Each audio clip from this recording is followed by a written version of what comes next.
Who owns land is at the heart of the housing crisis in the UK. It's not because bricks and mortar have suddenly become incredibly expensive. It's because the value of land has gone through the roof. Is it possible to own land, though, when we as humans came from it, are part of it, and ultimately will go back to it? Can you guys recommend any books worth reading? The Bible? That's a curveball. This is the People's Countryside Environmental Debate Podcast, and we're here to encourage you to think about and explore topics that you might not be an expert in, and just open your mind to them.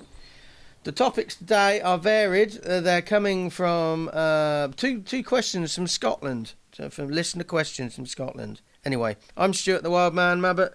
My job is making sure you don't forget that you have a connection with nature and making it part of your daily life. Who's the co-host? My name is William Manklow, and my job is to remind Stuart that what we're doing today. No, not at all, really. I'm a photographer.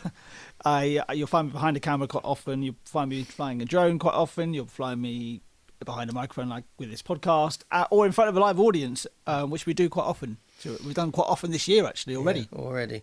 And we don't talk about the countryside as much as we used to. You, the listeners, send in questions, and we have a conversational style these days, not that much of a debate, William and I. And we try and break down the issues we discuss into bite-sized chunks, and we try and come up with actions that address what we discuss, and we always try and bring it back to the environment in some way. Who's the first question from, William? Well, you said they're both from Scotland. First one is from Charlie in Montrose, which is over on the east coast, just north of Dundee. Discovered the other day. I think that's Wasn't right. that Arbroath? That was Arbroath. Arbroath, yeah, but I think Montrose is that way as well. It's up there. Yeah, it's a little bit more inland, I think, but it's up that way. I think Montrose again is on the coast and towards more closer to Aberdeen than Dundee. Okay. Charlie's question. Thank you very much for your question, Charlie. Who owns land is at the heart of the housing crisis in the UK. It's not because bricks and mortar have suddenly become incredibly expensive. It's because the value of land has gone through the roof. Is it possible to own land, though, when we as humans came from it, are part of it, and ultimately will go back to it? Yeah, I think it's all an illusion, this owning. In this country, we had, in the 1800s, we had enclosure. So it gave people little tracts of land that they could have and use. And when you look at the aspects of the road map in Oxford, you can see that the little enclosures, because they were sold off, and so there were certain shapes of areas in Oxford you can still follow. But unfortunately, it is owned, William. It is owned, and it's a form of it is a control. You know, to own land is a form of control, and how, especially here in the UK, you kind of say, well, I own this land, and then I can control who actually who traverses it, who comes into it. We have trespass laws here. I'm immediately thinking of like the opposite of that in a way is Finland, that people do own land, but there's a very strong right to roam. You know, as long as you don't sort of go and knock on somebody's front window, you can pretty much walk through anybody's land there. But here in the UK, definitely land ownership is a form of control. You know, that I can this is my bit of world, this is my land. No, you know, I get to say who's going to be here. And it's been going on for well over 1,000 years, that concept. Many people say it's because we're an island. Many people say it's because we were invaded so many times. Other people say it's to do with the monarchical system. I think it goes back to monarchy. It goes back to William the Conqueror, really. I think that's where it really all started. The interesting thing in this is it possible to own land when we as humans came from it, are part of it, and ultimately go back to it? An Indigenous point of view is, how can you own yourself? You know, we have the utopian ideal is, we don't own anything. You know, we're just custodians. But the reality of life. But even with actual land ownership, we don't really own it. I mean, it's just a piece of paper that says you own this, you have ownership of this land. Until somebody above you says we're going to forcibly take it off you. Yeah, or you die. Yeah. You know, then you might pass it on to somebody else, but you don't have anybody to pass it on to. Then it's just, where does it go to? You know, I think that's part of the issue with sometimes with housing is that buildings and housing can be owned by a certain individual, they don't have anybody to actually pass it on to, or they do, and there's actually a fight between the interested parties. That property can end up then being empty for a very long time. There's a house very close to where I live that seems to just be now, after about my wife's lived in that area for 25 years, and she's known the house being empty for that whole entire time she's been there, and it seemed only just now that's actually going to be it's being renovated and for somebody to live in. We don't know that there's no way we could we ever know what the backstory of that was, but it's just one example of a house. Maybe there's been an ownership issue or whatever, and it's just remained empty, and we do have a housing crisis, we do have a housing problem. We're not building the housing that we need. I'll go back to the beginning of the question. I do contest part of this, Charlie. You say, who owns land is at the heart of the housing crisis in the UK. It's not bricks and mortar that have suddenly become expensive. It's because the land value has gone through the roof. I would argue that is land ownership at the heart. Isn't the way we disperse our population at the heart? Isn't the use of current buildings or misuse of current buildings at the heart? Because there's a lot of empty units, commercial units, that could very easily be turned into accommodation. Isn't that at the heart? Isn't there multiple things at the heart? As always, we like to sort of come back to this whole point of it's not just one thing. It's a lot. It's a plethora of different reasons, isn't it? Yeah. That idea of buildings just remaining empty and idle, doing absolutely nothing, is slightly ridiculous. I mean, a lot of buildings can be adapted to be lived in. So there's a good example of what was the Potato Marketing Board building, which I remember, which always struck me as hilarious, that you needed marketing for potatoes. But it was in the local area, not in Oxford. And that's been successfully changed into apartments now, and has been like that for about, I think, easily 15 years. Yeah. And most people who probably lived there probably had no idea that it was actually originally offices. You see, you can change things, and then because that is not just sitting there idle and empty. It's giving people the shelter they require, because shelter is such an important, fundamental, secure shelter and secure food. Two things you definitely need in your life to feel secure. And you can actually manage squatting in that way, because if you've got all these empty buildings, if you suddenly say, okay, we'll open it up for the homeless or whatever temporarily, you can live here, with permission. That removes the squatting aspect. Yes. And there's all, So I it's an interesting question. I've got nothing else to say. What about you, William? No, just. What about actions then? I think, an action is maybe to put some sort of pressure on local politicians to sort of, or even national politicians to just change the way we perceive or we use underutilized or non-utilized buildings that we can use them for housing. I don't know how that would manifest itself, but also this whole idea of ownership in the first place. It's a real strive in the UK to get yourself on that property ladder, which I find hilarious. That you want to get a bigger house. You always want to be a bigger house with a bigger garden. And what we don't really understand is what my wife said to me very recently as well, was that you get this big house and suddenly you've got all that responsibility for that house. We've only got a 1-bedroom flat. We're absolutely happy with it. We'd love to have an extra room, but we're also well aware that we can really manage that place. I can stand in my front door, and I can check every single window that is closed from pretty much where I'm stood. It's very easy to manage, and I think sometimes we get very carried away with this sort of like property ladder malarkey, and we want bigger than we actually require. I saw it was on the television last night. It was some sort of lottery draw, and the prize was a £3 million house that could be yours. Yeah. And I'm thinking, the poor sucker who gets that, if they're working class, they ain't going to have the means to manage that building because, it costs a fortune. And not just cost. They won't be accepted into the community. No, not just cost as well, but also knowledge and know-how, and Yeah. you just suddenly. Can you imagine, like, you're a shop owner and you had this little like corner shop, and then suddenly you're given something like the size of a Tesco Express store, Tesco Superstore. You didn't want to know what to do with it, would you?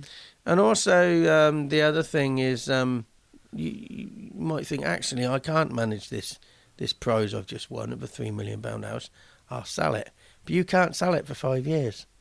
Right. You're lumbered with it. Yeah, it kind of reminds me of like. It's just an idea of selling tickets. I don't want you to have the house. Yeah, it's when people win big on the lottery, it can often lead to a very negative effect on their life, because suddenly they've got all this money and they don't know how to manage it, don't know how to deal with it, because they've never had that much money, and suddenly they just go crazy and spend it all and have nothing left and have all these regrets. I do remember one brilliant story though.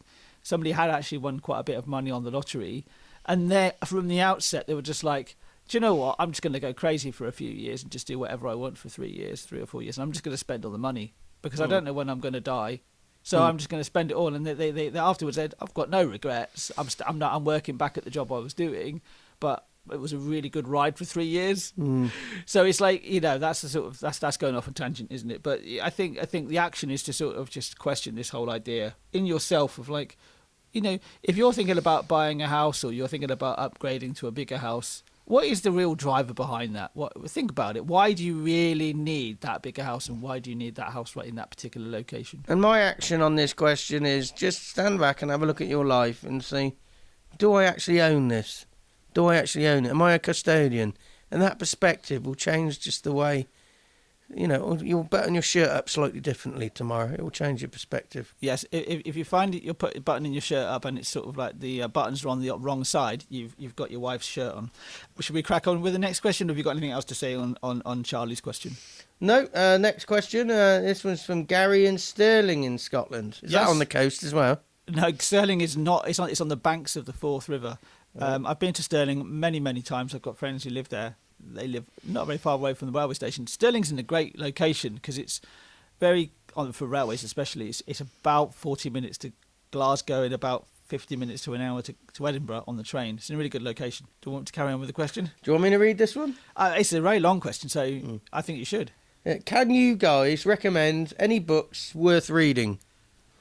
The Bible? That's a curveball. Is it worth reading? Oh, some people think it is, so that's fine. It's worth reading. But what do we recommend? What recommendations do you have? I'm going to look at my library list because I've got some books I've read recently that I particularly have enjoyed reading. I just want to get them up on my phone. Oh, I'm just trying to... Mine would be The Hidden Life of Trees by Peter Walburn. I'm not going to say too much about this. Just go out there and get it. It's a perspective thing again. I've mentioned in this podcast about when trees are in the wild, the roots all interconnect. And when one tree is struggling in a wood, the stronger trees send some energy to it. So it makes the strong ones weaker and it makes the weaker ones stronger. And there's just some anthropomorphic thinking that you can transfer that over to. So that's all I'm going to say. Just get that book and have a read. It will change your perspective. So I have 2 books. One that I've completely finished and one that I'm still working my way through. And it's particularly about resilience and anxiety, 2 things that I have continuous struggles with, and just something that I always need to deal with, especially with anxiety.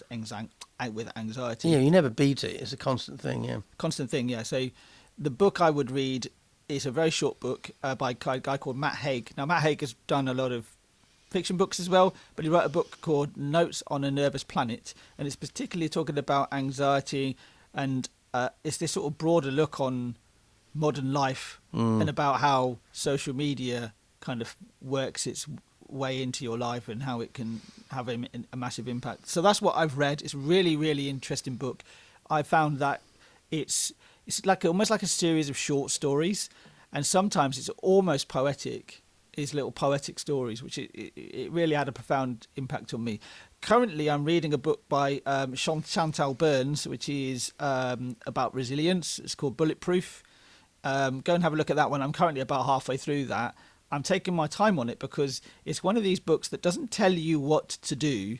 It just asks you, it gets you to ask questions of yourself, and then gives you lots of really good examples. So it gives examples from their own life, from family members' lives. They are a psychologist themselves, so it gives some case studies as well. It's a really, really good book. I just picked it up purely by chance from the library.